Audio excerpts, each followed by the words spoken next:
الصبح بدري في شهر يناير بيبدأ يوم جديد، وفي راجل بيصحى يتنطع بينما ناس تانية بتعمل تدريبات فنون قتالية. فجأة صوت بيطلع من جوه عربة، واحد منهم بيسأل نفسه لو كان المفروض يقول انهم وصلوا بدري. بيبدأ الراجل يمشي حوالين القصر، وفجأة بيلاقي شخصية غامضة قدامه بيبتسم ابتسامة خفيفة وهو بيسمع اللي بيحصل بره قدام بوابة القصر. الحراس شغالين في تمرين بالدمبلز. واحد من الحراس بيسأل ولي العهد لو كان جاي يتمرن الصبح زي ما بيعمل كل يوم، وهو بيأكد ويطلب يفتحوا البوابة. البوابة بتتفتح والأمير بيستعد يدخل جوه القصر. مجموعة من الناس بتتمرن بجد على أجهزة رفع الأثقال، واتنين بيتكلموا عن نتائجهم. واحد فيهم بيقول للتاني إنه ما عرفوهوش من كتر ما وزنه نزل، والتاني بيرد عليه بكلام جميل عن تضخم عضلات، وبياخد باله من عرض كتافه. وبيبدأوا يستعرضوا عضلاتهم ويتفاخروا بإنجازاتهم في كمال الأجسام. الأمير بيبص حواليه ولاحظ حاجة غريبة، شاف واحد تاني تعبان لدرجة كبيرة، بيقول إنه لسه في النص ومستغرب ليه خد منه وقت طويل يوصل لنص الطريق. الأمير كمان بيشوف واحد بيدفع بنفسه بكل قوته وهو بيعمل بنش براس وضاغط على نفسه للآخر. شاف حد تاني بيعمل سكوات بأوزان تقيلة، كل واحد فيهم بيشتغل بكل قوته. الأمير بيبتسم ابتسامة غريبة وعقله بيروح لأفكار عن الكمال العضلي. بيفكر إن ده بالظبط اللي كان بيحلم بيه وهو في دوره كمدرب كمال أجسام. مفيش حاجة كان يتمناها أكتر من كده. تروي يونغ جي شاب عادي من كوريا الجنوبية، درس الأكل والتغذية في الجامعة علشان يبقى مدرب لياقة بدنية كامل. أول مرة يتعلم رفع الأثقال كانت في الجيش لما كان في وحدة على الجبهة الأمامية وما كانش فيه أي أنشطة ترفيهية، فالجيم كان الملجأ الوحيد ليه. وحتى لما رجع للجامعة ما كملش التدريب وفضل مستمر على تمارينه. في فصل التاريخ الناس كانوا مستغربين ايه اللي بيعمله مدرس تربية بدنية في حصة تاريخ، وكل فصل بيعدي كان روني كولمان الكوري بيكبر أكتر وأكتر، وبفضل ده قدر يحصل على شهادة المستوى الأول. وكان اليوم ده بمثابة احتفال ليه مع أصحابه. لو في حاجة مختلفة عن المعتاد كانت إنه شرب كحول، حاجة ما كانش بيعملها عادة علشان يحافظ على عضلاته. وفي أوضته تروي قاعد بياكل سناكس وبيفكر إذا كان يتفرج على يوتيوب قبل ما ينام. وواحد من الفيديوهات المقترحة كان عن ليه الملك العظيم سيجون عاش عمره قصير. تروي يفكر إنه أكيد ما كانش بيمارس رياضة، وهو بيتخيل الحياة كانت هتبقى عاملة إزاي لواحد بادي بيلدر أيامها. الفكرة دي شدته لدرجة إنه نام وهو بيتخيل إزاي هيعيد كتابة التاريخ بروح هاوي كمال أجسام. بيصحى بعد النوم وواحد بيقول لازم سمو الأمير يصحى. تروي بيفتح عينيه بيحس بألم ومستغرب هو فين. بيسمع صوت ديك بيصيح وبيقوم من مكانه وهو لسه مش مصدق إنه شرب للدرجة دي، لكن لما بيبص لإيده بيكتشف إنه في مكان تاني خالص، وبقى مستغرب ليه لسه حاسس إنه مش صاحي كويس. بس دلوقتي دي كانت الحقيقة اللي هو فيها، وطلع صوت صراخ منه بيرجع في المكان كله. واحد من الخدم بيقول لازم الأمير يصحى دلوقتي وبيتنهد قدام الأوضة بتاعته. تروي واقف هناك مش فاهم ايه اللي بيحصل وبيحس بالندم إنه اتحول لحد زي الأنشوفة. تروي بيبدأ يحاول يرجع للواقع، لكن في الآخر بيفتح الباب وبيلاقي واحد من خدامه بيستقبله. تروي بص بره سكنه وسأل الخادم عن اسمه، والخادم ما كانش فاهم السؤال لكنه قال له إنه اسمه الشخصي يو واسم الأدب بتاعه سوجي. تروي سأل إذا كان اسم ولادة أبوه يو، والخادم أكد له إن أبوه هو يو الملك الرابع لدولة جوسون والمعروف شعبيا باسم الملك سيون العظيم. في اللحظة دي تروي استوعب إن لو والده الملك سيون يبقى هو نفسه الأمير العظيم سوجي. في اللحظة دي تروي بقى غاضب إنه رجع للعصر القديم بتاع جوسون، وبدأ يفكر إن كل حاجة حوالينه باين عليها حقيقية قوي وإنه فعلا رجع بالزمن. فجأة حد بينادي عليه وبيقول له إن الأمير جين يانغ جاي داخل. وبرغم إن دايما بيكون طبيعي إن الواحد يتوتر لما بيشوف حاجة مجهولة، إلا إن فكرة إنه يقابل الشخص ده خلت قلب تروي يدق جامد، وده أهم شخص عند الشعب الكوري. وتروي على وشك إنه يقابل الملك العظيم سانج بنفسه. وكتلميذ تاريخ دي لحظة مثيرة بالنسبة له جدا. ولما استقبل جلالته تروي بطلنا ما قدرش يبطل يفكر قد إيه الملك ده باين عليه كل حاجة فيه كويسة، لكن الواقع جه فجأة لما الملك قال له إنه استدعاه علشان يعطيه أمر. وهنا نقدم لنسخة ضخمة جدا من الملك. الملك سأل الأمير بتبص فين؟ هو أنت نعسان شوية؟ ولما سأله عن المشكلة الأمير اعتذر وقال له إنه من كتر ما الملك عمل أفعال خيرية في إدارة شؤون الدولة بقى يفكر في نوع القرار اللي عاوز ياخده تجاه طفل عديم الخبرة ومهمل زيه. زيه. الملك رد عليه وقال له بلاش تقول ان عديم الخبره وانه بيقدر مواهب الامير، وعشان كده مخطط انه يعينه كحاكم مقاطعه. الملك طلب منه يروح قاعه النبلاء ويعيد كتابه الكتب باحرف كبيره، والامير وافق وقال انه هينفذ الاوامر. ولما دخل قاعه النبلاء تروي حس انه اخيرا جات له فرصه انه يزور القاعه دي. حد قال له ان الكتب اللي هيكتبها هتبقى ليها قيمه اعلى بسبب شغله فيها، والامير قال لهم بلاش يمدحوه زياده وان خط اخوه احسن من خطه. والخادم رد عليه وقال له ده شيء طيب منك. في افكاره تروي كان بيحس انه مش بس فاهم كلامهم لكن كمان بيفهم الكتابه بتاعتهم، وبدا انه ذكريات صاحب الجسد الاصلي لسه موجوده. تروي بدا يقرا وبيلاحظ ان الحروف المكتوبه في الكتب مش صغيره. الملك قال انهم مش سهل يتشافوا، وكان ده على الملك العظيم سي جونج. وبعد ما بص البطل عليه شخص حالته وقال انه عنده سمنه مفرطه، وده لان مؤشر كتله الجسم بتاعه اكتر من 35، وكمان وشه كان مليان بالهالات السوداء وكان متعرج بالرغم من الجو البارد. فالبطل استنتج انه عنده مرض سكر او على الاقل ضعف في تحمل الجلوكوز، وده بيكون مرحله ما قبل مرض السكر. الموضوع ده كان واضح ليه لانه في المستقبل الملك سيانج هيموت وفي الاخر دين جانج هيبقى هو الملك. فالبطل قرر انه مش هيسمح ده يحصل. بعد كده جاله شخص لفت انتباه الامير وقال له ان ده غريب عليه لانه دايما بيحب يعيش في الجبال. فالامير سال اخوه ايه اللي جابه هنا، واخوه جاوب وقال انه جاي علشان يشوف الكتب اللي هيقراها ابوهم علشان يتاكد منها قبل كده، وقال له انه طلب منه انه ما يزعجوش ويكمل شغله. اخوه قال له انه كان قارئ الكتب بعد فتره طويله وبعضها كان صعب علشان الحروف كانت صغيره، فشرح له انه حصل على امر انه يعيد كتابه الكتب دي بحروف اكبر. اخوه قال له ان شكل عنده نيه تانية من كلامه وساله اذا كان لاحظ مشكله نظر ابوهم، واخوه رد وقال انه كان مجرد تخمين. اخوه كان عاده مغرور في حاجات زي دي، لكن الفتره دي حصل تغيير كبير. فساله من امتى ابوهم بدا يبقى كده، فقال له اخوه من حوالي سنه، وان الموضوع ده مختلف عن قصر النظر العادي لكن محدش يعرف عن الموضوع ده لسه. فالامير طلب منه انه يحتفظ بالسر. الامير بقى في دماغه تفكيره وقال انه شعر بشيء غريب في رقبته وانه مش قادر يتحمل الالم ده، فبدا يتحرك ويفك المفاصل بتاعته وفكر انه قد ايه رائع انه قادر يعمل كده. بعدها واحد من الناس هناك شافه وقال له انه لو رقبته فيها حاجه يا ريت يطلب مساج بدل ما يعمل كده. الامير فوجئ ان الناس دول ما يعرفوش ازاي يمدوا عضلاتهم، وفي الوقت ده كان في دكاتره قادرين يعملوا مساجات بس ما كانوش فعالين بما فيه الكفايه بسبب نقص الفهم في التشريح والعضلات. فالامير قرر انه يشرح لهم بطريقه ابسط وقال لهم انه كان عنده مشكله في رقبته من زمان بسبب ركوب الخيل، وكان بيشعر بألم شديد لكن لما بدا يحرك ظهره حس انه ارتاح شويه، فطلب منهم يركزوا معاه. بعد كده بداوا كلهم يعملوا تمارين شد وبالفعل كان في تحسن. في اليوم اللي بعده بدا الناس يتكلموا عن تمارين الشد اللي علمها لهم الامير، وقالوا ان رقابهم اللي كانت متصلبه زي الصخر بقت تتحرك دلوقتي وانهم مش محتاجين يروحوا للدكاتره تاني. التمرينات الحديثه اللي علمها الامير ثونج انتشرت بسرعه بين العلماء في قاعه النبلاء، لكن اهم حاجه كانت تهم الامير كانت شيء مختلف. البطل اللي ماشي مع واحده ست ودي بتقول له انه لازم يطلع ويشوف الضيوف. صاحب الكوخ شاف وصول الامير وساله عن اللي جابه هنا. الامير بيقول له انه جاي علشان يشتري زيت، وبيسال عن زيت السمسم تحديدا لكن مش زيت بيلا ولا زيت بونيا. الراجل قال له انهم عندهم زيت السمسم فقط وده هيكلفه 3 ميل، والامير قال انه هيدفع 5 ميل مقابل زيت من النوع الاقل جوده. خادم الامير مش فاهم ايه خطط الامير خاصه انه كان اشترى حاجات عشوائيه قبل كده. الامير بيقول في نفسه انه لو ذاكرته ما خانتهوش فهو مات بسبب مرض شديد، وانه لحد ما يلاقي الطريقه يرجع بيها لزمانه لازم يلاقي حل سريع. الرجاله وصلوا والامير مدحهم على شغلهم، لكن واحده ست قطعت وقالت انه واضح انه بيزور القريه دي بانتظام. الامير رد وقال ان مراته عندها حق في كلامها لكنه لسه مش فاهم فكره انه يكون عنده زوجه. الست عرفت نفسها وسالت عن تصرفاته الغريبه، والامير قال انه كان بيقرا كتاب في المكتبه وطلع ان في العصر الاغريقي كان في جهاز للاستحمام. في نفس الوقت الامير كان بيفكر انه لازم يتصرف بشكل طبيعي، والست سالته عن ده وقال لها انه بيحاول وما شايفش اي حاجه غلط في الموضوع. والامير كمان بيقول ان اكتر حاجه محتاجها في الزمن ده هي الصابون، لان لو الشخص مش بيغسل ملابسه كويس بعد التمرين ممكن يعاني من مشكله جلديه. وفي زمنه كان رياضه رفع الاثقال مش ممكنه من غير صابون، وكان بيشتغل في صاله رياضيه وعنده خبره في صناعه الصابون، وان جدته كانت بتعمل صابون مختلف لانها ما كانتش بتثق في صابون السوق. الطريقه كانت بسيطه جدا، بيمزجوا الميه مع رماد القش المحروق وزيت الزيتون الطبيعي ويضيفوا الاعشاب المطحونه ويدفوهم مع بعض. بالطريقه دي حتى في عصر الجوسن كان ممكن يعملوا صابون. الست كانت مستغربه وقالت ان الزيت بيدهن على الجسم وما كانتش تتخيل ان المواد المستخدمه في غسل الجسم تكون زيت. الامير قال انه مصر يجرب حاجات مختلفة. والكتاب بيقول ان غليان المية من براعم الشجيرات بتنظف البقع من الملابس، حتى البقع الصعبة. الست وقفت وسكتت وسابته وقالت انها بتتمنى ان ده ينجح. في اليوم التاني الامير بدأ في صنع الصابون، وكان فاكر ان عملية التصابن ماشية كويس لحد دلوقتي، وانه علشان يلاقي النسبة المثالية لازم يكمل التجارب. لكن لما بص عليه ما كانش شكله زي الصابون اللي كان متوقعه، وبيفكر في مدى فعاليته في التنظيف. قرر انه يجربه بنفسه، ولانه لسه محتاج شوية تحسينات لكن قدر ينظف شوية. والمشكلة الوحيدة ان ريحة الزيت مش حلوة. الامير بيقول انه لو حل المشكلة دي ممكن يقدر ينتج كميات كبيرة من الصابون. والوجهة الجاية كانت زيارة للملك سي جانغ. الامير كان عارف ان حتى الملك تونغ المعروف بشدته استسلم مع محاولة انه يخلي الملك سي جانغ يتمرن، لانه ملك ما بيسمعش حتى من ابوه، فازاي ابن تاني مش هو الوريث يقنعه بالتمرين؟ الامير بيقول انه لازم يقنعه بالمنطق. كمان هو عنده مشكلة في جسمه، مش ممكن يعلم رفع اثقال وهو جسمه مش قوي. علشان يقنع الملك لازم يظهر له انه قادر يرفع 400 كيلو في 3 مجالات الرئيسية. بعد كده قرر يعمل كتاب عن رفع الاثقال ويبني علم ليه اسمه اسرار بناء الجسم. في القصر الامير بدأ يتمرن عن طريق عمل تمارين على خشبة متوصلة بالباب، وبعد ما خلص بيقول في نفسه ان جسمه بدأ يكتسب قوة. جرب التمارين كلها، السحب لرفع الجسم والدبس والضغط العلوي وكمان العلم السحري راية التنين. وبيقول في نفسه ان في اجزاء جسمه وفي بعض الموهبة، لكن علشان يقنع الملك بحاجة لازم يطور المهارات دي. والقدرة على سحب وتحميل الاوزان دي مش حاجة عادية، حاجة مش ممكن تكون عند الناس العاديين. بس بصراحة هو قادر يعمل 15 تمرين ضغط من غير ما يحس بتعب حتى مع الكرش اللي عنده ده. بعدين بدأ يفكر لو فعلا النسب بتاعته هتفضل زي ما هي ولا هتتغير. بعدين الخدم جابوا له مواد كان طلبها، وامر الامير جين يانغ بانه يجيب له يجيب دمبلز. الراجل كان مطمئن انه عجب الامير، ودي اول مره يعمل كده. الامير كان مبسوط قوي. ولما رجعوا الخدم خرجوا من الغرفه وبداوا يتكلموا عن الامير ده، وقالوا انه خلاص جين يانغ اتجنن، يعني راح صرف 80 فدان من الرز علشان يشتري الحديد ده قرار مش عاقل. وقال كمان انه حتى في عائلات الساموراي مفيش حد بيحتاج كميه حديد زي كده. لكن بعدها قال يمكن الامير بيجن الجنود. واحد من الخدم قال له خلي بالك واتكلم بصوت منخفض لانهم دلوقتي محتاجين فلوس تتوزع. كوي كان فاكر ان تمارينه الجسديه لحد دلوقتي ما عملتش فرق كبير، لكن لما يجي الحديد ده هتكون القصه مختلفه. خادمه الزوجه كانت بتتكلم مع الامير وقالت له ان رغم انهم من العائله الملكيه بس ده مبالغ فيه، وسالته لو هي مجرد هتتفرج على كل ده. الامير قاطعها وقال لها انها توقف الكلام ده. خادمه قالت لها ان الواضح ان الامير بقى مهووس بالحاجات الغريبه دي بعد ما كان مهووس بالصيد. مش عارفه هي عملت ايه غلط. بعدين قالت لها تتوقف عن الكلام ده، وخرجت الزوجه وهي حزينه. بدات تفتكر ايام حلوه مع الامير زي يوم لما كان جاب لها ورده، لكن النهارده كان الوضع مختلف. قطعت واحده من الوردات اللي جابها ليها وابتدت تاخد حمامها، وفكرت تجرب الصابون اللي جابه الامير، وقالت انها تجربه مره ومررته على جسمها كله، وفعلا حست بفرق عن المعتاد. بعد الحمام الامير جين يانغ خرج من الحمام وافتكر انه لازم يرفع اوزان علشان يحس انه عمل تمرين حقيقي. فجأة سمع صوته ورفع صوته وسأل مين في الغرفة، واكتشف انها زوجته. وقالت له ان الصابون اللي اسمه مزيل الاوساخ فعلا كويس، بس ريحة زيت السمسم كانت قوية شوية. وقالت لو استخدمته كل يوم ممكن حد يفتكرها زوجة بائعة زيت. الامير رد وقال لها انه ممكن يستخدم زيت الخنزير او زيت اللحم، لكنه افتكر ان ده غالي جدا والريحة مش هتفرق. وقال انه هيخلي ده مشروع حصر العائلات النبلاء في سلالة جوان. وقال لها انه لا حل سهل لموضوع الريحة، وسألها لو ممكن تخلط زيت شامي علشان الريحة تكون افضل من زيت السمسم. هي كانت مستغربة لكن في نفس الوقت شكرته، وهو طلعها وخلاها احمرت خجلا. وفي منطقة جان كان في رجل بيحيي الجنرال العظيم جين يانغ، وقال له انه فاكر وشه، وسأله لو شارك في الصيد اللي كان في الشتاء اللي فات علشان يطرد الغزلان من الشجيرات. الراجل كان تعبان جدا وكانوا عانوا في الفترة دي، واميرنا جه علشان يعوضهم، ولو حتى بعد فترة كوي قال له انه هيديله الفضة بتاعته،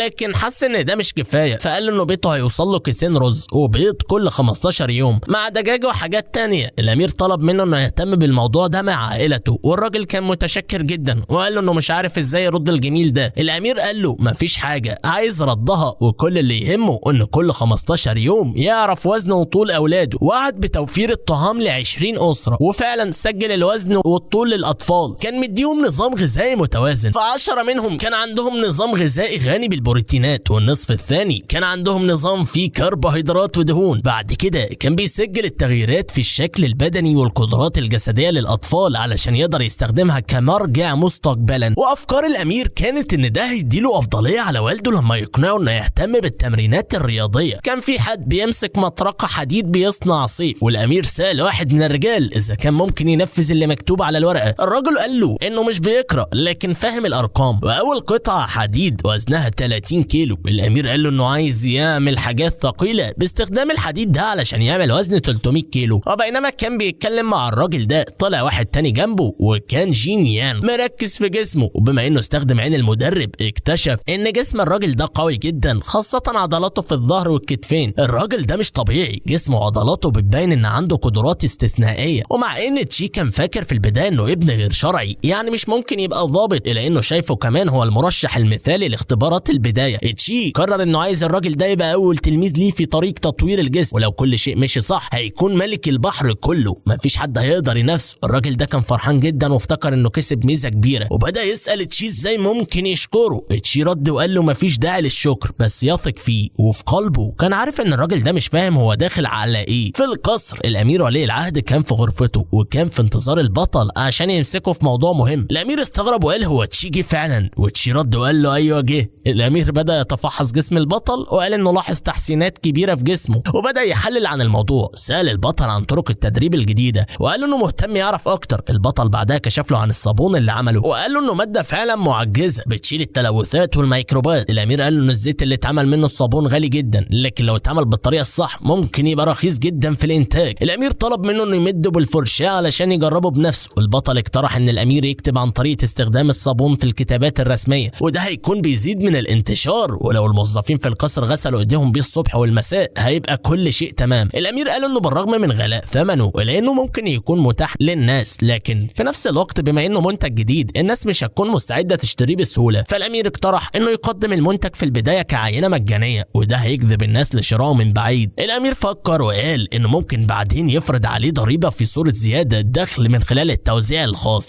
تشي اعجبته الفكره دي جدا، وافتكر ان الامير ده عنده عقليه كبيره، لانه في الاخر هو ابن كبير من اسره ملكيه، وده مستقبل الملك. في مكان تاني كان في حوارات بين الحدادين، واحد منهم سال اذا كانوا متاكدين من ان الامير الكبير جين يانغ هو اللي امر بده، والحدادين ردوا قالوا ايوه هو ده. الراجل اكد على انهم لو غلطوا في تنفيذ الاوامر هيدفعوا الثمن غالي. واحد منهم من الحدادين قال ان كل الحاجات اللي طلبها الجنرال جين يانغ لازم تتدمر فورا، ولازم تسيب المكان بحذر. في ناس بتقول ان المواعيد قربت وان الاضرار هتكون ضخمه، لكن زميله بيشكك في اذا كانت الفلوس اهم من الحياه. لو كده المفروض يستمر في الموضوع ده، لكنهم مش عارفين نيه الامير في صنع القضبان الحديديه دي. الناس اللي كانوا ماشيين من قبل بيكملوا في القريه، وفي تقرير بيقول ان الامير الثاني مش قادر يستحق حق الخلافه، لكنه صرف كميه كبيره من الموارد علشان يشتري حديد لمده ايام طويله. هو بيصنع جسمه بشكل مكثف، وكأن الامير جين يانغ اخيرا بيكشف عن طبيعته الحقيقيه. حد من الناس علق وقال لو شفت وكان بيحكي عن لما بيغسل ايده باستخدام منتج اسمه صابون والدهون من وشه بتختفي بسهوله، وقال انه فعلا منتج معجزه. كانوا بيتساءلوا مين اللي طلع الفكره دي، وحد قال لازم يكون الامير ولي العهد، وبينما حد تاني قال ان الفضل يرجع للامير جين يانغ. الناس ما كانتش مصدقه ان الامير كان بيتمرن بجسمه بجد، وكان بيعمل تمرين بنش بريس، وخادمه بيساعده في التمرين وهو بيقوم بالعدد التاسع. وبعد كده كان حاسس انه ممكن يعمل بنش بريس 45 كيلو ل10 تكرارات. الامير حط الاوزان بعيد وقال لخادمه انه بقى متقن في التمرين ده. الامير بدا يتكلم مع نفسه بشكل تحفيزي، وقال رغم انه فاكر الحديد اللي كان بيتمرن عليه في الجيم اللي في الحي، لكن الفوائد كانت ضخمه، ومع الانتاج كانوا واجهوا صعوبات كتير. وصانع الحديد رجع لهم فلوسهم علشان قال ان في ظروف غير متوقعه في صنع المعدات المتبقيه. مش بس انهم ما خلصوش في الوقت المحدد، لكن كمان فشلوا في التصميم. والامير قال دلوقتي الدور على خادمه، والخادم كان مش قادر يتحمل التمارين، وقال انه لو رفع الوزن ده هيتحطم. الامير ما كانش عايز يناقش، وقال له انه لازم يحمي جسمه، وبدا يعطيه نصايح في التمرين. وبينما الخادم كان بيجاهد، بعد كده زوجة الامير قربت وقالت انها كانت فاكره انه كان رفيع قبل كده، لكن دلوقتي جسمه مليان قوه. وخادمه قارن جسمه بالجنرال وبانو. الامير اتشتت عن التمرين وسأل لو كلام مراته صح. سمع انه كان بطل حقيقي من وهو صغير، وميز نفسه في دور الجنرال، وكان بيفكر اذا كان لازم يفرض رسوم على التدريب العسكري. وفي نفس الوقت خادمه كان على وشك يموت تحت البنش بريس. الامير قال ان السلاح لوحده مش كفايه علشان تكسب المعركه. وفجاه صوت غريب جاب انتباه الكل. الامير اتساءل مين ده اللي دخل كده من غير ما يهتم، وكانوا نفس نفس الاشخاص اللي جوه واللي دخلوا المكان بوجوه جاده واتجهوا ناحيه الامير. زوجته سالت ايه اللي بيحصل وقالت انهم عارفين ان المكان ده ملك الامير جين يانغ. واحد منهم رد بطريقه مرعبه وقال انهم عارفين وان لو هي زوجة الامير المفروض يكون عندها ادب وتلتزم بالصمت. الزوجه كانت هتقدم استسلام لكن الامير تدخل ودفع الراجل لتحت. الراجل سال ازاي واقع كده بسهوله والامير قال له ما تحطش ايدك الوسخه دي على مرات. رجال الساموراي جهزوا سيوفهم علشان يضربوه لكن القائد طمنهم وقال لهم يهدوا وقدم نفسه وقال انه سعيد انه شاف الامير تاني بعد مسابقه الصيد السنه اللي فاتت. الامير سالهم ايه الموضوع وقال لو حد منهم حاول يلمس رجاله هتكون مشكله كبيره. واحد من الساموراي صرخ وسال الامير لو نسي غلطاته والقائد كان ماسك حاجه في ايده وبيقول انها قادره على تصنيع 20 سيف وسال الامير هيتصرف ازاي لو عنده 400 سيف. الراجل اللي ساعدهم قبل كده كان مربوط كرهينه والقائد علق وقال ان 7 شهور فاتت وما كانش في حد مهتم بيه. وفي لحظه مفاجئه بدا الشخص ده يساعد الفقراء ويسال اذا كان عاوز يقودهم للثوره. الامير قال له ان دي مجرد افتراضات وقال ان جلب الجنود على اساس كده ده استغلال للسلطه لكن الراجل اكد انه مفيش داعي للدليل وان الشائعات بتنتشر بسرعه وساله لو فاكر انهم دايما بيتصرفوا كده وفي النهايه كل الاسرار هتظهر. الشيف سال لو هيحصل ايه لو هو غلط والراجل كان واثق في كلامه وقال انه هيتحقق مع الجميع اللي حوالين الموضوع. كيف فكر في التحقيقات والتعذيب وقال حتى لو اعلن براءته محدش هيرتاح وده اسلوب التحقيق المعتاد في جهاز EMD.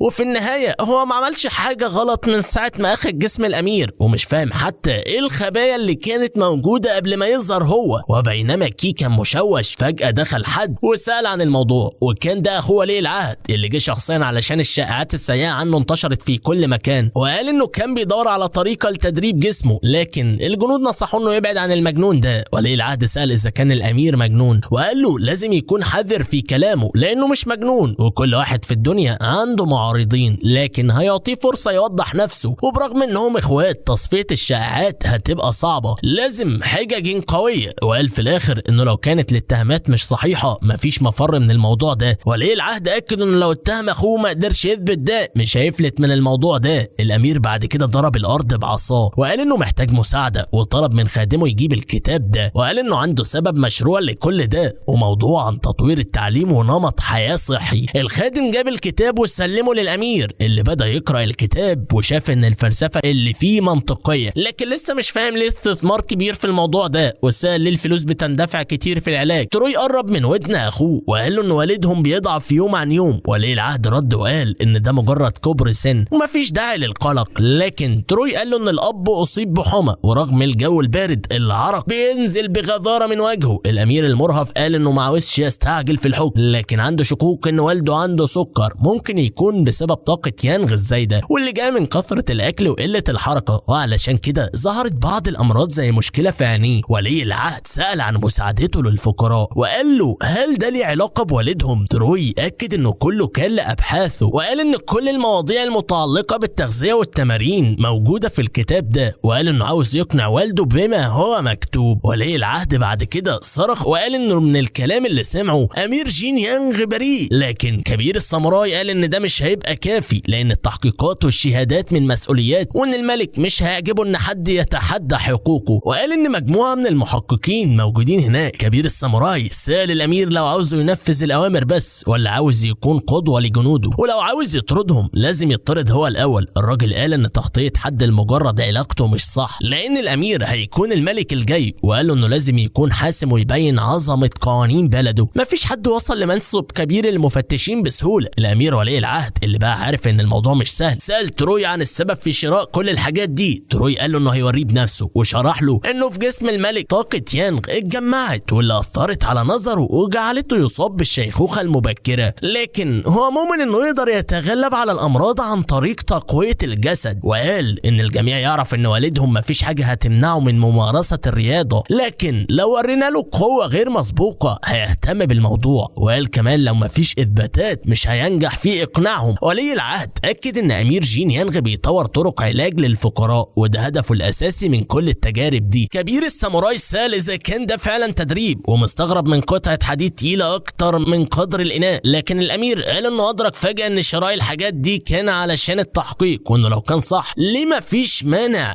انه يوريهم قوته علشان يبرأ نفسه. واحد من الجنود قال انه هيتحقق من الموضوع لان في القوة هو الافضل، ولو الامير خسر هيتبين انه كذاب. تروي جاهد نفسه وبدأ في التمرين على جهاز الضغط وشرح كيفيته للجنود. الجندي سأل اذا كان الموضوع مش بس عن القوة، وسأل الامير اذا كان خايف من الهزيمة. الجندي بعدها اخذ نفس عميق وابتدى يبذل جهد رهيب لرفع الحديد، وكان الموضوع اصعب مما كان متوقع، لكنه ما فشلش وركز بكل قوته لرفع الشريط ده، وفعلا نجح في رفعه مرة واحدة. الجندي المراقب فكر في ايه ممكن يحصل بعد كده وركز في الامير، لكنه اتفاجئ لما لقى الامير لسه ما خلصش والوزن لسه عمال يطلع. الجندي بعد كده سخر منه وقال انه بيمثل القوي، لكن فجأة تغيرت وجوه الكل لما شافوا حاجة مذهلة. الامير رفع الحديد لحد 10، وبعد ما خلص خادمه قال له ان ده كان مذهل، والجندي ما صدقش انه خسر. تروي قال ان التكرار في التمرين بيعتمد على هدف التدريب، وقال انه ممكن يرفع لحد 5 كيلو دفعة واحدة، وده كان بيخلي كل الناس في حالة ذهول. الجندي قال ان ده مستحيل، وانه حتى لو الامير فاز في التحدي ده مش معقول. كبير المفتشين قال في الاخر انهم هيغادروا النهارده، واللي حصل هنا ان الامير مش خارج دايرة الشك، يعني لسه في ناس بتراقبه، لكنه كمل شغله بكل طاقته. تروي كان عنده ثقة في نفسه وقال انه هيفضل كده، وفعلا هو حس انه في الوقت ده مش في خطر مباشر بعد ما اخوه الكبير عرف عن مرض الملك. الامير الوريث قال انه هيسحب برضه، وتروي قال له انه يعتني بنفسه، وافتكر كلام اخوه الكبير عنه لما قال له انه هيساعده في كتابة الكتاب. وفي الاخر كل حاجة بقت تمام وهو بيكلم مراته. تروي اعتذر ليها، لكنها قالت انها كانت محرجة لانها ما كانتش فاهمة النية الطيبة من الاول. هي قالت انه مفيش حاجة زي كده هتحصل تاني، وكان معاه علشان يعبر عن سعادته، لكن ده خلاها تتحرج قدام الناس اللي حواليهم. فواحدة من اللي كانوا موجودين اعتذرت وقالت انها تتحمل المسؤولية، لكن الرئيس قال انهم لسه جايبين فايدة من الموضوع ده. الرئيس قال ان في جهاز منهم حاجة غريبة شبيه بشونغتون، وسأل اذا كان ده جهاز بيتم تطويره علشان يكون سلاح جديد، وقال كمان ان السنة اللي فاتت في مسابقة الصيد كان واضح له نية الوحش ده. وهل الامير جين يان بيصنع سكرتير الدستور كعمل اخير علشان يشفق عليه؟ ده كان كلام مستهجن، وراح قال انه هيراقب علشان يعرف هو بيخبي ايه بالظبط. وبينما الامير جين يان عايش حياته اليومية بشكل طبيعي، جت اخبار بعد كام يوم ان الورشة رجعت تبني الاجهزة تاني، وبعد 3 شهور مراته فاجئته وقالت له انها راحت للدكتور وانها حامل، وقالت انها فاكرة ان الحمل حصل اليوم ده. تروي افتكر كلامه مع صاحبه في البار لما قال له انه ما عندهوش وقت يتدرب، لكن صاحبه رد عليه وقال له ده كلام فارغ وما يحبش يتعرض للكلام ده من واحد لسه ما اتجوزش بعد 40 سنة. لكن بطلنا قال له انه عنده 2، وفكر في برابل ودامبل وكان ده روتينه قبل كده، وقال لها ان اللي يهمه ان المولود يطلع سليم. ومراته كمان قررت تتعلم سر بناء الاجسام. بدأ تروي تدريب مراته على بعض التمارين البسيطة علشان تساعدها في الولادة، وقال انه لازم تتنفس صح علشان الولادة تكون اسهل وامان. وفكر في الموضوع ده وقال انه ممكن يستخدمه كوسيلة للتعقيم. بعد فترة الولادة ماتت الام بسبب الحمى بعد الولادة، وده سبب مشاكل للام والطفل، لكنه اعتقد ان تعقيم الجسم ممكن يساعد في الوقاية من الحاجات دي. وفي يوم ما جالهم ضيف وقال هو ده سوري. الراجل الكبير كان مستغرب ان ممكن يصنعوا عصير القصب بالطريقة دي. تروي اكد له ان التصاميم دي من تطويره. قال الامير التاني انهم يجيبوا كل عصير القصب في البيت. وبعدها تروي فهم ان دلوقتي بعد ما عملوا عملية التقطير لازم يتأكدوا من نقاوة عصير القصب، وكان في كاسين بنفس الوزن، واحد منهم كان مليان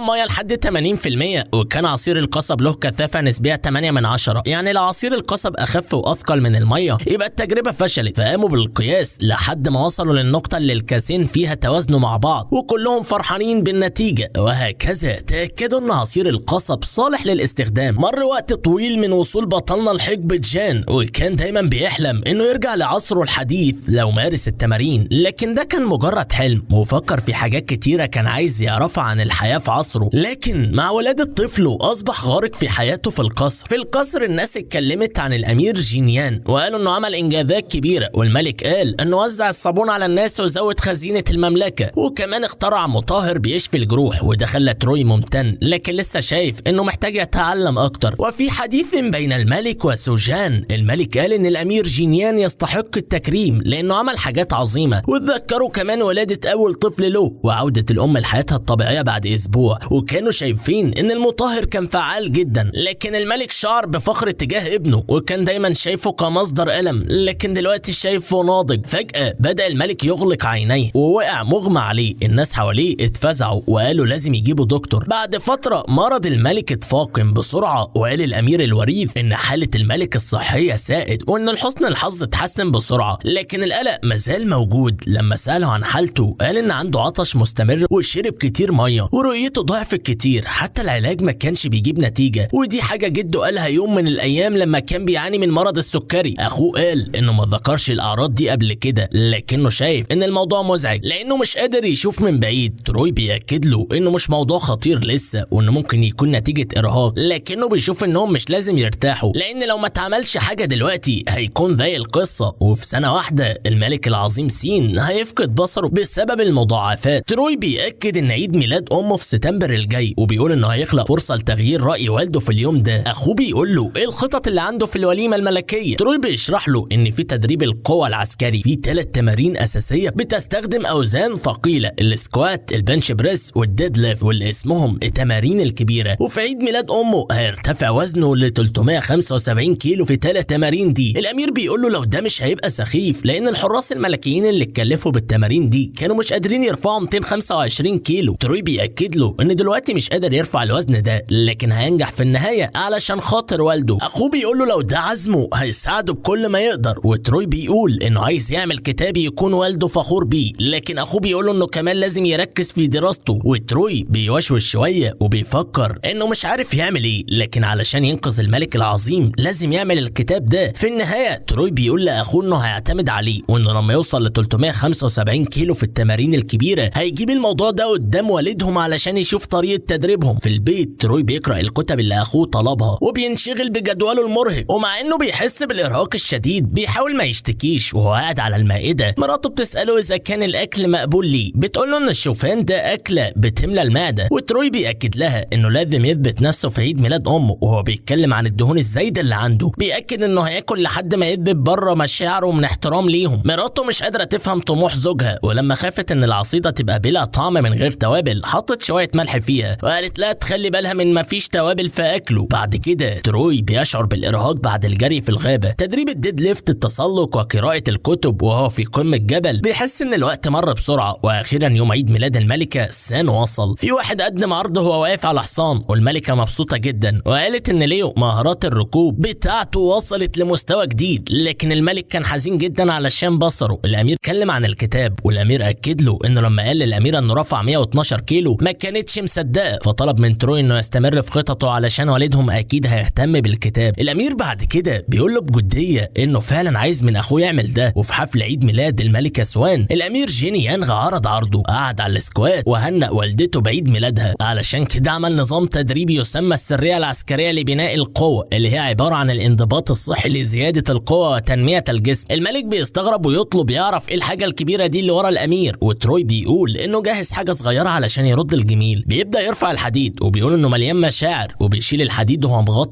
مغطى بردائه، وبعدين بيكشف عن جسمه الاستثنائي قدام الجميع، وبيقول ان دي هدية من الوالدين في عيد ميلاد الملكة سوان سنة 1438. الناس اللي في الحفل مذهولين من الجسم ده وبيسألوا اذا كان ده الامير اللي يعرفوه. تروي بيبدأ التمرين الاول وبيعمل تكرارات على جهاز البنش بريس، وكل الناس مش مصدقة القوة دي. بعد ما خلص قال ان التمرين ده من اهم التمارين في الكتاب بتاعه، وبيساعد في تدريب الصدر والكتفين والذراعين. الملكة بتسقف له، لكن بتقول انها مش فاهمة ايه اللي شافته، وبتسأله عن الوزن الكلي، وهو بيقول ان البار بيزن 24 كيلو، اما الاوزان الكبيرة فوق 144 كيلو، يعني المجموع 168 كيلو، وده بيخلي الملك والملكة ينبهروا. بعد كده بيعرض التمرين الثاني السكوات، بيشيل الحديد ويحطه على كتافه وبيبدأ ينزل ويرتفع بيه. والتمرين ده مش بس بيشغل الساقين لكن كمان العضلات التانية زي المؤخرة والخف. الملكة بتصرخ تطلب منه يوقف، لكن الامير ما بيوقفش، وبيدخل التمرين لحد ما بيقدر يرفع 204 كيلو، والملكة مندهشة جدا. الملك بيطلب من خدمه يجيبوا دكتور علشان يتأكدوا اذا كان ده ممكن يحصل في جسم بشري. واخيرا بيعرض تمرين الرفع المميت الديد ليفت. كل الناس في الحفل بتصاب بالدهشة لما شافوا التمرين، والامير بيكمل في رفع الحديد، وكل الحاضرين مندهشين علشان دي كانت لحظة استثنائية في تاريخ الملكة. وبيقول انه هياخد شوية احتياطات، وعلشان كده هيلف حزام حوالين بطن اخوه لمدة قصيرة. في اللحظة دي الاتنين بيبصوا لبعض بخوف لان الوزن بقى 240 كيلو. كوي قال لوالده ووالدته انه بما انهم قدموا له جسم قادر على استخدام القوة دي، هو هيكمل يهتم بيه بشكل بشكل صحيح ويقوم بواجبه. اعضاء التفتيش كانوا بيتكلموا مع بعض وقالوا ان الامير اكيد فقد عقله وبقى مجنون. تروي بيأكد انه كان ممكن يتحمل وزن اكتر من كده، لكن من جسمه الحالي الوزن ده ثقيل جدا عليه، رغم ان الحزام حوالين بطنه بيساعد شويه. الخطه دي لسه مش معقوله علشان يوصل ل 375 كيلو في التمرينات الكبيره في سنتين بس. في الاخر فكر انه مفيش مهرب ولازم يستخدم طريقه رفع الاثقال بتاع السومو. جهز نفسه، اخد نفس عميق وبدا يشد في الحديد. الكل لاحظ ان الحديد بدا يطلع وبيفكروا اذا كان فعلا ممكن يرفع الوزن الضخم ده شخص واحد بس. ومع طلوع الحديد ايديه بدات تنزف، لكن تروي ما بيتراجعش وكمل الحركه لحد ما خلصها بشكل مثالي. الضغط على الملك قل شويه، لكن الملك فضل متاثر. الامير بيخلي الحديد يقع على الارض واللي بيخلي الارض تتكسر، وده عمل منظر رهيب للكل. الناس كانوا مندهشين باللي شافوه، والملكه كانت مستعده تتصرف. قامت بوجه جاد والملك مش فاهم ليه، وراح يتفقد ايد الامير اللي اتقطعت اثناء الحركه، وقالت انه بقاله سنتين بيستخدم الحديد ده يوميا وايديه بقت كده دلوقتي. سالت يعني ايه الكلام عن البر الوالدي ده وهي بتشوفه بيدرب جسمه لدرجه زي دي. دموعها كانت بتنزل من غير توقف. الستات اللي كانوا موجودين بداوا يتعاطفوا مع مشاعر الملكه وبداوا يبكوا هم كمان. واحد من الرجال قال انه عارف ان الناس اللي بتتقن فنون القتال ممكن يظهر عليهم عضلات واضحه في بطنهم، لكن يكون عندهم ملمس واضح زي ده حاجه مش طبيعيه. الملك قال انه فعلا جرب النظام ده من الكتاب بتاعه وطلع مجهود كبير، لكن قال عنده سؤال واحد. سأل عن هدف النظام الصحي ده وقال اذا كان رفع الوزن ده هيبقى المعيار فممكن خوفه من تاثيره على الناس الاضعف. تروي قال له ان الموضوع مش كده خالص، لان هو بدأ النظام ده علشان يتخلص من الدهون في بطنه وقوته زادت بشكل طبيعي في الطريق. وقال انه في 3 شهور بس بقى حرك اطرافه بسلاسه واختفى منه. جينغ قال انه عارف ان هو والامير كتبوا عن الموضوع ده وقرر يقرأ ويميز الصح من الغلط، وقال بعدين انهم هيتناقشوا عن سر بناء الاجسام في القصر، وده خلى تروي متحمس جدا. علاوه على كده الملك قال ان اللقب الملكي للامير جين يانغ مش كفايه دلوقتي، لانه اخترع النظام ده ووصل بيه لقمته، واقترح انه يضيف لقب سو من سوانغ بو لاسمه واللي هيخليه الامير الكبير سوانغ في غرفته. الملك فكر ان الكتاب فعلا استثنائي وسأل نفسه، لان حتى لو كان جين يانغ اتساعد لحد دلوقتي هو ما كانش ذكي كده. الامير قال انه كمان قرأ الكتاب واتأثر بيه، هو بس جمع النظام اللي انت خلقته في الكتب دي، ولما قرأهم لقى ان في مخطط موجود في اخر المجلد الاول. الملك قال انه هيتحقق من ده وبدأ يقرأ عن تغييرات في العادات الغذائية واجسام الاطفال اللي الامير سجلها. الكتاب بيقول ان لو طبخوا الرز ب6 اكواب من الحبوب ممكن الشخص البالغ يفضل لمدة 10 ايام، وبينما الاطفال يقدروا يشبعوا ضعف المادة دي، يقدروا يشبعوا ضعف المدة دي. من ناحية تانية الاكل الزايد بيخلي فيه دهون زايدة، وملعقة زيت سمسم كل يوم بتدعم جسم الاطفال بالقوة. من ناحية تانية الشخص اللي بطنه مليانة هيكتسب اكثر من 300 جرام دهون زايدة في الشهر. وبعد ما قرأ الملك ده بدأ يفكر في الدهون الزايدة وبص على بطنه. في الجهة التانية من القصر تروي سأل اخوه الاكبر عن رد فعل والدهم، والامير اجاب انه قرر يعطي فرصة لسر بناء الاجسام. تروي قال انه جاهز تماما، وفي اول يوم ليه كان المفروض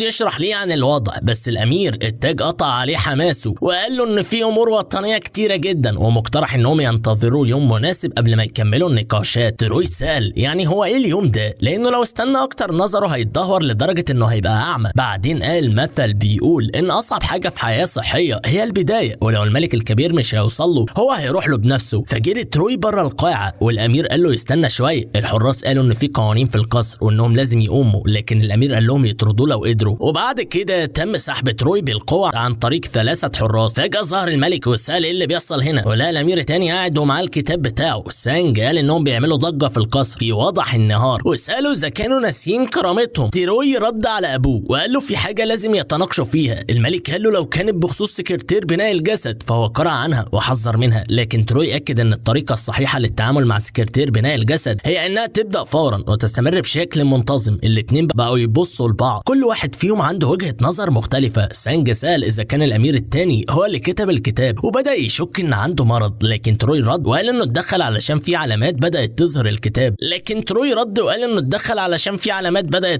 الكتاب بيقول ان العلاج الافضل هو بداية العلاج في وقت مبكر. الملك سأل طبيبه عن اعراض المرض، والطبيب قال ان كل اللي عنده هو انه بيتنفس بعمق وبيشرب كتير ميه. تروي فكر في نفسه وقال واضح كده ليه جاب الملك الطبيب ده، وسانج استخدمه علشان يقول ان مفيش اعراض مرضية. الامير كان عارف انه قرأ الكتاب بتفاصيله وفكر في المرض ده بجد، لكن مشكلته انه ما كانش بيحب يعمل رياضة. كل اللي لازم يحصل انه يديله دفعة. تروي قال ان حسب الاعراض هو ممكن يكون عنده سكري من النوع التاني، واكد انه جرب يحط نفسه في نفس الحالة علشان يثبت وجهة نظره، وكل الناس اتفاجئت. لكن الحقيقة انه ما قدرش يدخل نفسه في الوضع ده، هو بس كان بيستخدم معرفته من العالم الحديث. كمان هو كان بيكذب علشان يقنع الملك الكبير، لكن من غير ما يعرف هو كذب على اخوه كمان. الملك سأل هياخد قد ايه علشان يعالج نفسه لو اتقن سكرتير بناء الجسد، والامير قال انه هياخد 5 ايام. فوافق الملك وقال له لو ما تحسنش في 5 ايام هيقول انه بيخدع الملك. في ساحة التدريب الامير التاني قال للملك انه لازم يركب الحصان اسرع شوية، والملك كان حاسس ان جوفه هيتلف، لكن الامير قال له انه ما ينزلش جسمه. سانج فكر في نفسه وقال ان ابنه بيكون شديد عليه، وبدا يتساءل هيفضل مستمر في ده الفترة قد ايه. تروي حذر ابوه وقال له انه ساعة عدت فالمفروض ده ينتهي، لكن ابوه كان لسه بيقول له انه بيعمل تسخين بس. بعدين قال له انه لازم يصفر وهو بيضغط وياخد نفس عميق وهو بيريح، وانه يعمل 24 تكرار بس ويدعم ظهره كويس على المقعد. في الوقت ده جه خادم الملك علشان يقول له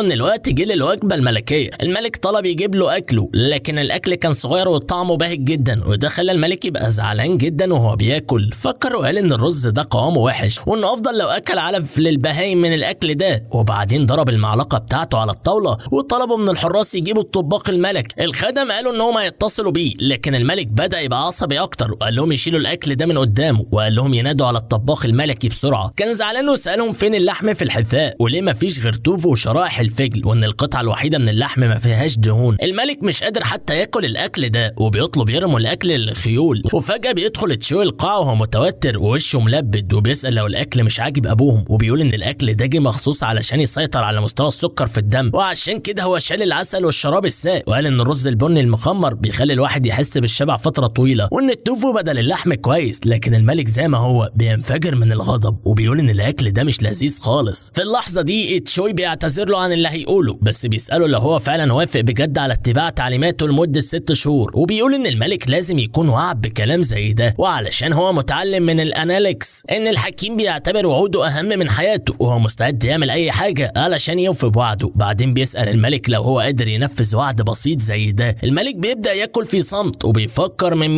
مين جاب العناد ده. وبعدين وهو في قعدته بيكتب على ورقة، ايده بترتجف، وبيقول للخادم انه بيمسك الفرشة غلط، وبيطلب منهم يبعثوا فرشة جديدة. بيفكر في نفسه من ساعة ما بدأ يرفع الاوزان بقى مش قادر حتى يمسك الفرشة، وبعد اسبوعين ولسه مش قادر يكتب بشكل صح. بطنه بدأت تعيط من الجوع، وبيقول حد يجيب له حاجة، لكن تشوي كانت متسللة من الباب، وده خلى الملك يقفز من مكانه. تشوي بيعتذر له وبيقول انه حس ان في حاجة غلط لما شافه توقف فجأة وهو بيتكلم. الملك مش قادر يسيطر على نفسه، وبيقول لتشوي انه ممكن يمشي، لكن في قلبه بيفكر ده ممكن يظهر في احلامي. الليل بيجي والخدم اللي واقفين على باب الملك بيتفاجئوا لما بيشوفوا نايم هادي وساكن. كانوا متعودين انه دايما يقول لهم يخرجوا علشان هو بيشخر طول الليل، وفي وقت كان مش قادر حتى يتنفس بسبب ألم في صدره، لكن دلوقتي هو نايم بسلام في الحلم. هو شايف نفسه وهو بيمارس الرياضة وجسمه بقى قوي، وده خلاه مبسوط جدا. وبعدين بعد شهر من بدء النظام الجديد تشوي بيسأل مين في الغرفة، وبيكتشف ان في حد نايم. الشخص اللي كان نايم بدأ يحلم ويتكلم عن الملك، وكان بيضحك وسط هلاوسه. تشوي بيقطع كلامه، والشخص ده بيتفاجأ هو كان ثاني اكبر قائد في الجيش، وكان عالم ملكي مشهود له. لكن لما شاف تشوي اتضح انه مختلف عن الصورة اللي كان متخيلها. تشوي بيقول له انه عايز منه يعمل حاجة ليه، وبيسلمه امر ملكي من الملك. الشخص ده لما سمع كلمة امر ملكي شرف على اليأس، وقال لتشوي انه مستعد يعمل اي حاجة، لكن هو مش عارف هيعمل ايه في حاجة زي دي. تشوي بيطمنه وبيقول اننا لسه في بداية الحوار. هو بيقول له اذا كان هو عارف عن نظام بناء الجسد. الشخص ده بيقول انه شافه بعينه، وده كان فعلا شيء عظيم. بعدين تشوي بيقول ان الملك بدأ يتعلم النظام ده، لكن المشكلة ان الجو برد ومش قادر يخرج. فبيقول له هل ممكن تصنع لي جهاز يحسسني اني بجري في الحقل حتى لو انا جوه الغرفة؟ الشخص ده بيتفاجئ وبيقول انه عمره ما صنع جهاز زي ده، وانه هياخد وقت علشان يفهم الفكرة دي، وعنده شغل كتير متراكم، فممكن ياخد منه سنين علشان يقدر يعمل جهاز زي كده. تشوي بيفكر انه ربما يكون الموضوع صعب، وبيقول انه هيدور على طريقة تانية علشان الملك مش قادر يتحمل الألم الناتج عن النظام ده. في النهاية الشخص ده بيقول انه مش قادر يرفض لانه امر ملكي، وبعدين بيقول انه هيسرع في عمل جهاز يساعد الملك. وفي المشهد ده البطل بيطلب من الامير يروح معاه، لكن الامير في البداية بيطلب منه لو ده هياخد وقت طويل. جان بيشرح له انه لو عملوا الجهاز بالخشب زي ما هو في الصورة هينكسر بسرعة، لكن لو عملوه بصفائح حديد هيبقى ثقيل جدا. بعد كده المهندس بيرسم حاجة شبه عجلة الهامستر، وتروي بيعتقد انها فكرة معقولة. الامير بيسأله لو ياخد شهر علشان يخلصه، لكن جانغ بيأكد له ان لو مفيش تزيينات مبالغ فيها ال10 ايام كفاية. تروي بيبقى متأثر بالوقت ده وبيسأل جانغ عن شغله، لكن جانغ بيقول له انه بما ان ده امر ملكي لازم يشتغل بجد. بعد 10 ايام تروي بيعرض جهاز التمرين للامير وبيشكره عليه لانه بقى ممكن يتمرن جوه القصر، لكن الامير قلقان لان ابوه هو اول واحد هيستخدمه. تروي بيقول له انه مفيش داعي للقلق لان هو جربه قبل كده ومفيش فيه مشاكل. بعد كده الامير التاني بيضحك وبيقول انه عنده الشخص المثالي علشان يجرب الجهاز. البطل بيحس ان الامير بيهزر وبيقول له انه مش لازم لان في ناس تانية ممكن تجرب الجهاز، لكن الامير التاني بيقول له انه هو نفسه بيشبه الاب في كره التمرين. بعد ما بدأوا التمرين الامير الاول بيشتكي وهو بيجري على العجله، لكن تروي بيقول له يفضل يجري لانه مر على ربع ساعه فقط. بعدين الامير الاول بيسأل ليه لازم يعمل تمارين بنش، والامير التاني بيقول له انه شخص زي شكله لازم يجهز جسمه لانه عيب لو مفيش تمارين. الامير الاول بيبدأ يشكو وهو بيعمل التمرين، لكن تروي بيطلب منه يزود التكرارات. بعد فتره الامير الاول بيسأل تروي بصراحه اذا كان هو بيخدعه بزياده عدد